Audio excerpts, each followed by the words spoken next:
23 दिवस झालेले आहेत, अद्यापही मंत्रिमंडळाचा विस्तार नाही किंवा मंत्रिमंडळाची घोषणा नाही आहे. नेमकं कारण काय आणि कधी होईल?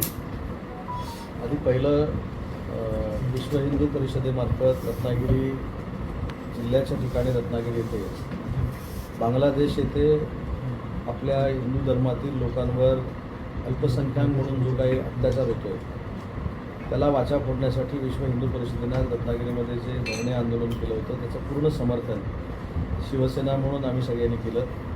रत्नागिरी जिल्ह्यातले लोकप्रतिनिधी म्हणून मी असेल, किरण भैया असतील, आमचे सगळे जिल्ह्यातले पदाधिकारी विश्व हिंदू परिषदेच्या ह्या धरणे आंदोलनामध्ये आम्ही सामील झालो होतो. आणि 1971 सालामध्ये पाकिस्तानमधनं बांगलादेश बाजूला करून बांगलादेशला स्वायत्त देण्याचं काम आपल्या देशानं केलं.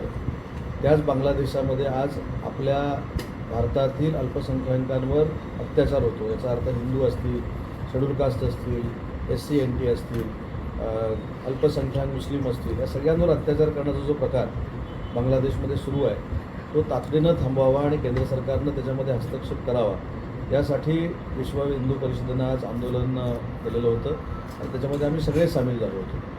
तर या आंदोलनातनं प्रमुख मागणी महाराष्ट्राच्या स्तरावर लोकप्रतिनिधी म्हणून आमची अशी आहे की बांगलादेशामध्ये अल्पसंख्याक म्हणून जे राहतात त्यांना नागरिकत्व तिथे दिलेलं आहे, परंतु महाराष्ट्रामध्ये जे अनधिकृत बांगलादेशी राहतात त्यांचा देखील सर्वे होऊन त्यांना पुन्हा एकदा बांगलादेशला पाठवलं पाहिजे, ही देखील आमची सगळ्यांची मागणी आहे.